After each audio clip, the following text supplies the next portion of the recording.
Hey everyone, welcome to another Devo with Patrick and Jamie. We are glad that you're with us today. And Pat, what are we looking at today?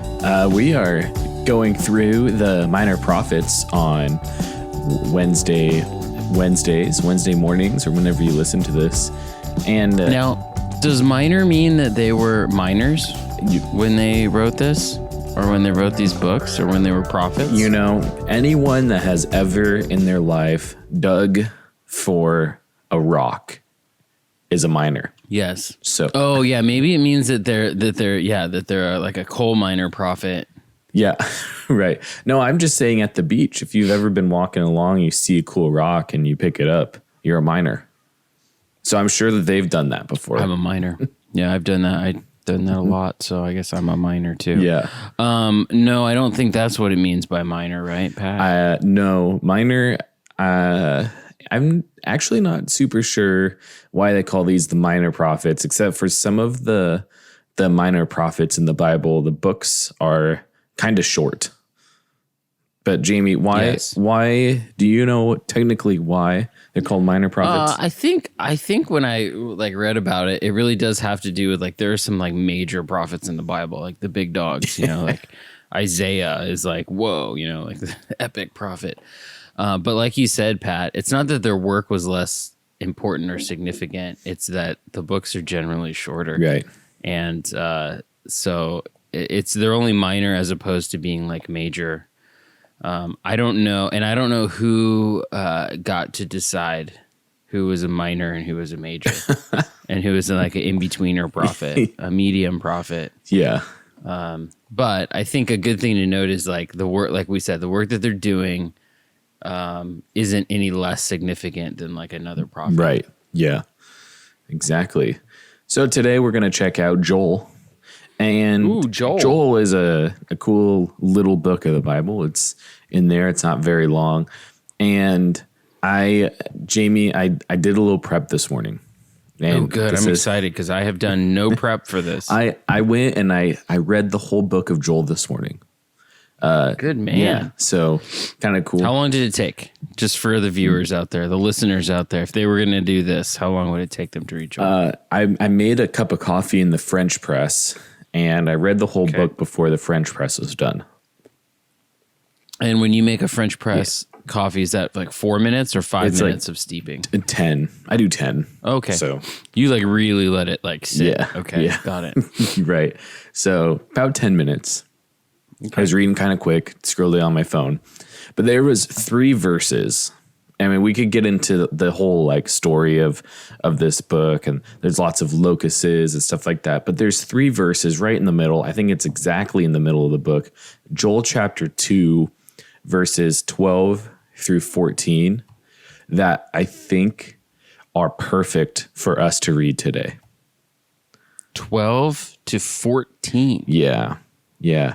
All right, so, man. I mean, just thinking about the state of everything going on in the world, these 3 verses stood out to me this Wednesday morning. So I'm going to go ahead and read it. So here we go. Joel chapter 2, starting at verse 12, just 3 verses this morning. It says this: "Even now, declares the Lord, return to me with all your heart, with fasting and weeping and mourning.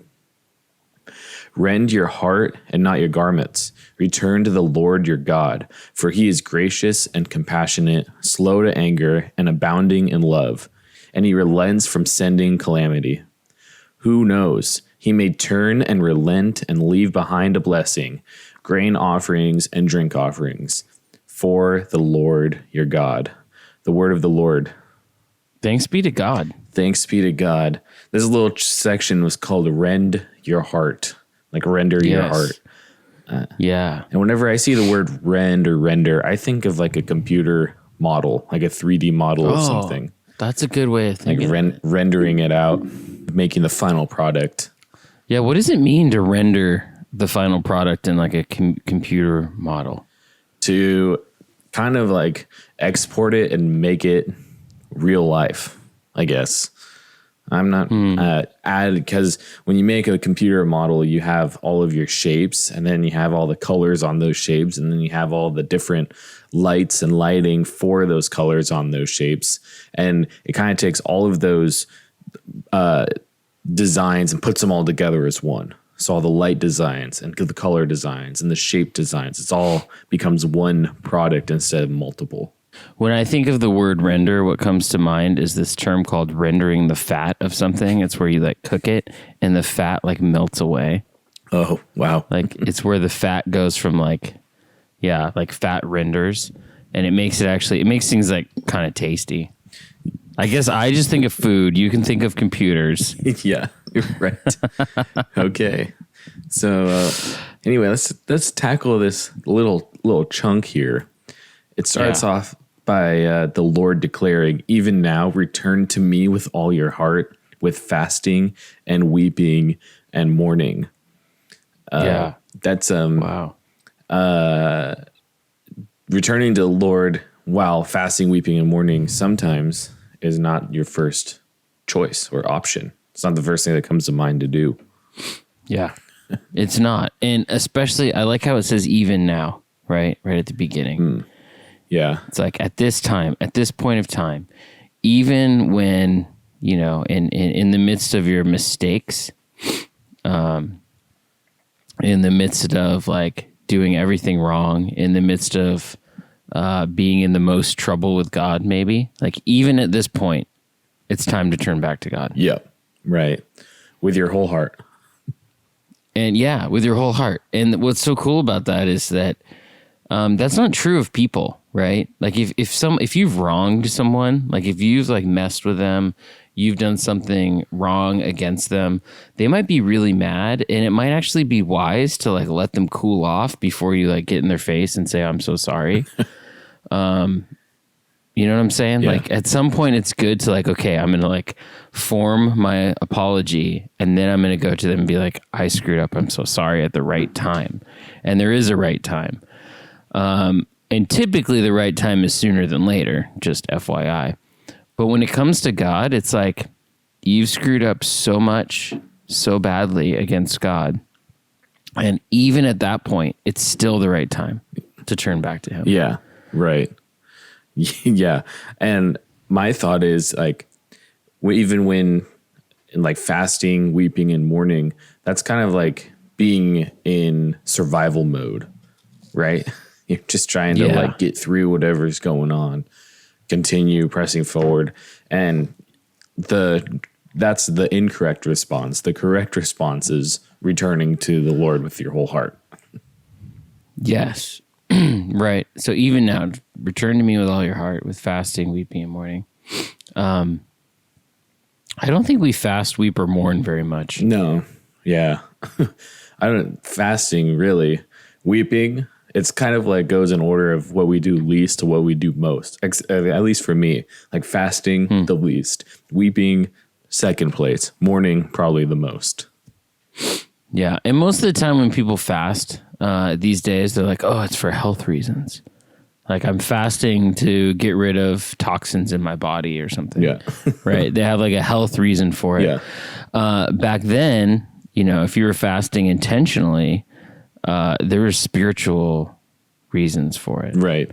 You were fasting because you wanted to somehow be closer, be more connected with God, somehow to give God honor in that fast. And sometimes just religiously people would fast. So this wasn't like a health thing. This was like a spiritual thing. And it was also kind of a desperate thing. When people knew that God might not be for them, but might indeed be against them, like they've screwed up against God, to them that was like, uh-oh, if God's anger is going to burn against us, we're all going to die. Right. Yeah. Like it wasn't like, oh, I'm going to feel awkward when I go to church because I sinned. It was like, no, we're going to all go down. Like the ground's going to open us up and swallow us whole. Yeah. And so they had a little bit more of well, not all the time, but in scripture, we've seen where people have this idea of like really turning to God, like really repenting. It is a desperate plea to God. Yeah. Yeah. It's like with everything that you are. Right. Yeah. Exactly. And I feel like Joel kind of gets into why you should return to God with your whole heart in verse 13. Yeah. Rend your heart and not your garments. Approach God with your heart, not with like the way you look. Yeah. Return to the Lord your God, for he's gracious and compassionate. That's like huge. Yeah. And this is cool. Like, there was this whole like tear your heart, not your garments. There's this whole like thing back then where if you were like upset about something or mad about it, you would take like your shirt and tear it. And it was a sign and like a symbol of you being upset or wanting to turn back to God or being in mourning. Like people would do it. It was kind of like everyone was like Hulk Hoganing out, right? Yeah. They're like, "Hey, brother," and like tearing their shirts open, just to like as a symbol, right? It was a symbol. It was a sign. It was symbolic. And I think in church we try to do things that are symbolic, and God here is like, "Hey, I care about your heart, not about your symbolic actions." Yeah. Yeah. I didn't know that about the garments. That's kind of funny. Yeah, and you might, like, as you read through other Bible passages, you might hear and see, like, oh, and they, like, tore their robes. It'll say stuff like that. Like, he tore his robes. Yeah. And typically that's associated with either, like, kind of being in trouble with God. Yeah. or with someone passing away or dying and being, like, really, like, deeply mourning it. Yeah. And then the next part, though, return to the Lord your God, for he is gracious and compassionate, slow to anger and abounding in love. And he relents from sending, I have such a tough time saying that word. Calamity. It's not a word we ever really use. Calamity. Yeah. Let's look up the interesting. The original Hebrew is not that word. Calamity. I feel like I'm talking about just like bad. a way, like a dinner, like yeah. Like, what would you like as a side with your steak? Oh, I'll have some calamity, please. Some calamity with my steak. Yeah, like it sounds like a side option. May I have a side of calamity, please? Right, but return to the Lord your God, for he's gracious and compassionate. That's like, I wish every time I was experiencing fasting, weeping, and mourning, I could just have a giant billboard pop up in front of me that said, return to the Lord your God, for he's gracious and compassionate, because that's often forgotten, I feel like. It's just fantastic to know that this is being told to people in the midst of their sin, not like, they haven't really figured it out yet, right? This is the good news to the people. Yeah. It's like, hey, right, he's gracious, he's compassionate. And then the whole, that whole word calamity is like evil or wickedness, depravity, misfortune, disaster. It's kind of like that. I don't know if there's a better translation of it that would be easier to understand, or easier that you wouldn't have to order a steak, basically, to understand. Yeah. Slow to anger. Now, Pat, let me ask you this question. Do you feel like you're gracious, compassionate, slow to anger, and abounding in love? Not every day. Maybe some days are better than others. Yeah, I feel like some days I'm like, oh, today I'm really slow to anger. Good. But I may not be gracious, or I may not be abounding in love. Yeah. I do feel like it's hard to get the quadfecta, all four at the same time. I think is the word of the day there. Quadfecta. It's hard to be gracious and compassionate and slow to anger and abounding in love, all super well, all at the same time. I feel like. Yeah. I feel like a lot of days I'm like really good at one, really slow to anger, or really gracious, compassionate, whatever it might be. But there's like so many things that can play into all of those four. It's like, I wake up in the morning, I haven't had my coffee yet. I am pretty fast to anger and not abounding in love. Or, I sat in traffic driving home for an hour, but I had to stop at the grocery store, and I had to then stand in line at the grocery store to check out. I probably wouldn't be very gracious or compassionate at that point if the person checking me out was slow. There's like so many, you have to keep everything in really good check. And that is, I know I'm not perfect at that. I know that I struggle with that. Yeah, I've grocery store, man. That's like what gets me.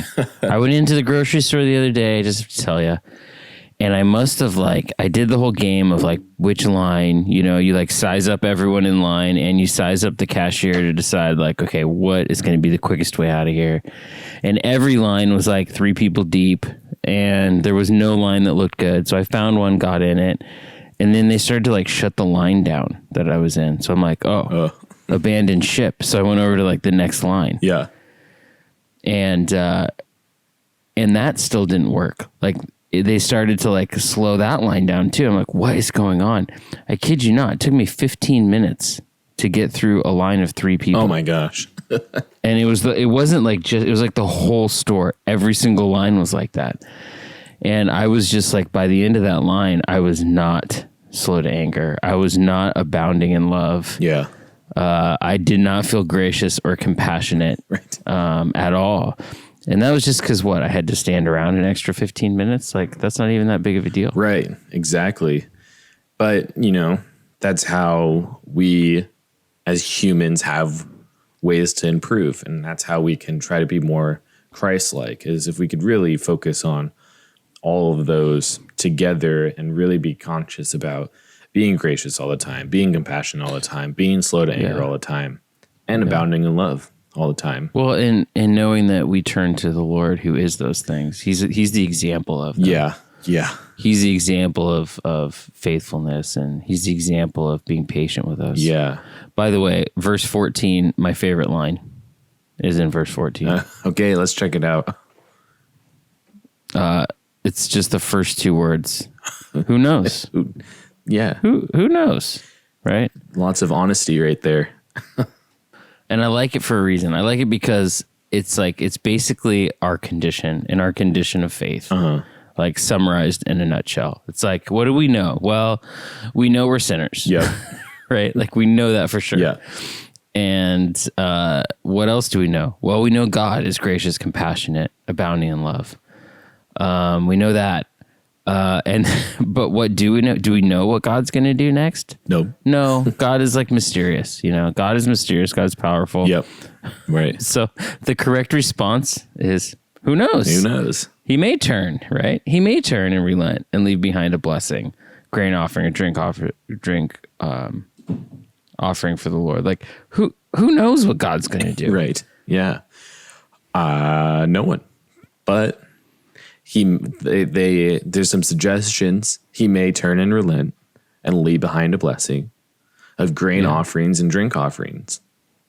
So, yeah. And I think this is like a weird sentence here, by the way. Yeah. I'm like, I read it and I'm like, is that saying that what? we leave behind grain offerings and drink offerings, or the Lord is going to leave it? And I have a tough time figuring it out here.